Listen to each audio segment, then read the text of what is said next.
क्या बताए थे हम तुम लोगों को कि एंगल ए दिया रहे, ठीक है, एंगल ए दिया रहे तो एंगल बी और सी का योगफल निकालना है।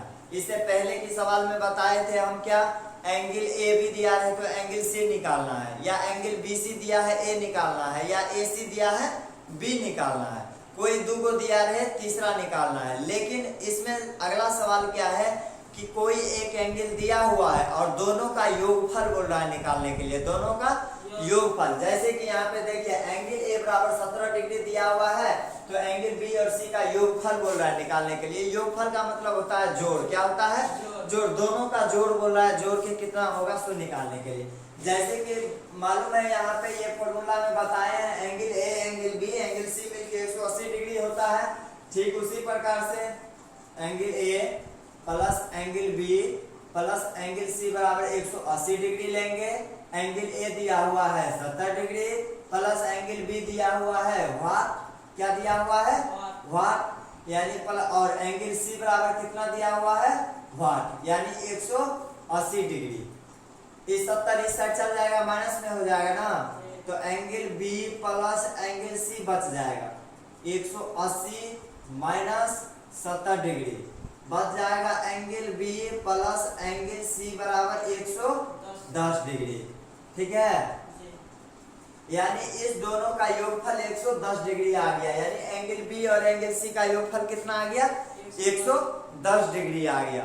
ठीक उसी प्रकार से अब दूसरा सवाल देखिए, एंगल सी दिया रहे एंगल बी दिया रहे, सॉरी एंगल सी निकालना है एंगल बी निकालना है, एंगल ए जब दिया रहे 72 डिग्री, क्या दिया रहे 72 डिग्री, तब कैसे करेंगे, फिर उसी प्रकार से करेंगे angle A angle B angle C को लिख लेंगे angle A plus angle B plus angle C बराबर 180 डिग्री।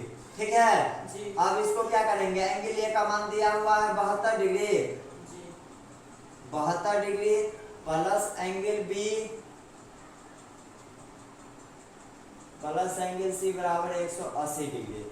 अब क्या करेंगे angle B plus angle C बराबर क्या करेंगे 180 माइनस 72, इसको घटा के कितना हो जाएगा जल्दी बोलो 108 डिग्री, कितना होगा 108 डिग्री, 108 डिग्री। ये दोनों का योगफल कितना आ जाएगा 108 डिग्री। ठीक है,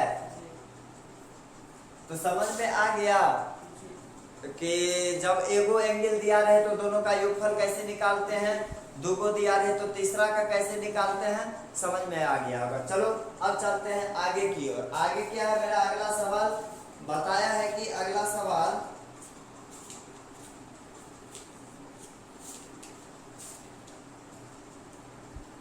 यदि समकोण त्रिभुज में एक न्यून कोण 63 डिग्री हो तो दूसरा न्यून कोण बराबर कितना होगा।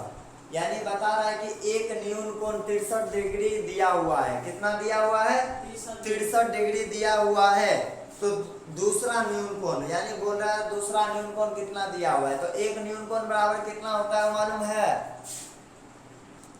देखो कभी भी न्यून कोण डिग्री 90 डिग्री होता है, कितना न्यून कोण का मान कितना होता है 90 डिग्री।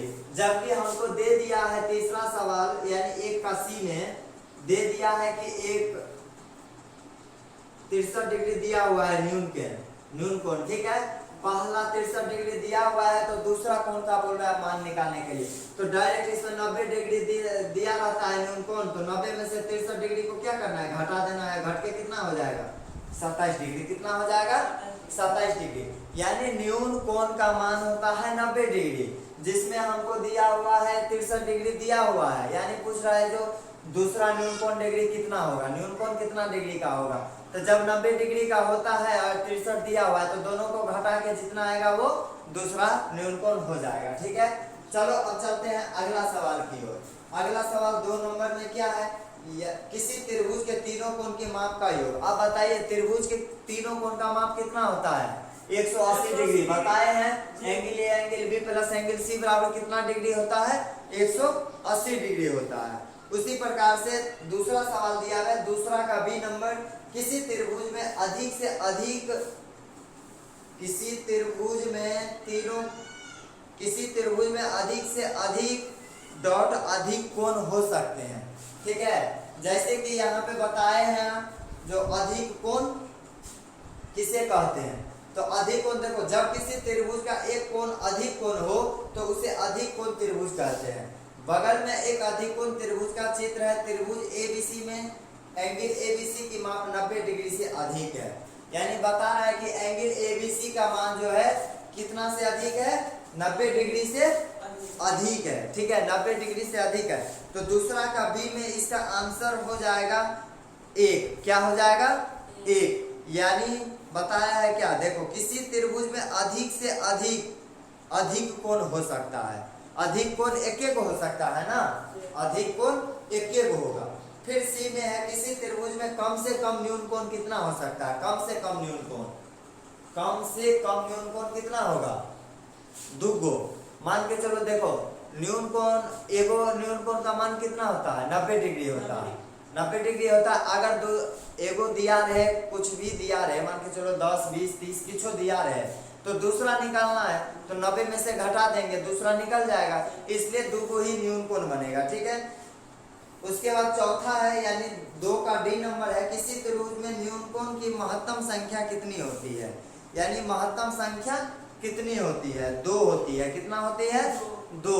उसके बाद ई नंबर में है, किसी समकोण त्रिभुज में डॉट डॉट न्यून कोण होता है, यानी किसी समकोण त्रिभुज में कितने न्यून कोण होते हैं, ठीक है। अब बताओ किसी समकोण त्रिभुज में, यानी 180 डिग्री का कोण होता है ना तीनों, तो न्यून कोण कितना डिग्री का होता है? 90 डिग्री का। तो 90 90 180, यानी 2 90 जोड़ेंगे, यानी 2 न्यून कोण को जोड़ेंगे तो 180 डिग्री हो जाएगा, ठीक है। तो हम इसमें 2 भर देंगे, ठीक है। ये खाली स्थान है, इसको बनाने में कोई मजा नहीं आता, बनाने की चीज सब नहीं है, ठीक है, सब बकवास दिया रहता है। उसी प्रकार से एफ नंबर में दिया हुआ है, किसी त्रिभुज में सभी कोण समान होने पर एक कोण की मान, यानी बता रहा है कि जब त्रिभुज में सब कोण समान रहे तो एक कोण का मान कितना डिग्री होगा, बताओ। 180 डिग्री का होता है ना, 180 डिग्री का होता है, 3 गो कोण होता है, 3 से भाग कर दो, इसमें 180 डिग्री में कितना हो जाएगा? 60 डिग्री हो जाएगा, ठीक है। तो इसका एक कोण का मान 60 डिग्री, दूसरा का 60 डिग्री, तीसरा का भी 60 डिग्री, यानी तीनों मिलके 180 डिग्री हो जाएगा, ठीक है। चलो अब तीसरा सवाल देखते हैं। तीसरा सवाल में भी वही है, खाली स्थान। यदि किसी त्रिभुज की एक भुजा बढ़ाई जाए तो बहिष्कोण अभिमुख अतः कोणों के डॉट डॉट के बराबर होता है। इसको आपको बना के लाना है। क्या करना है? बना के लाना है, ठीक है। अब इसको चलते हैं नेक्स्ट की ओर।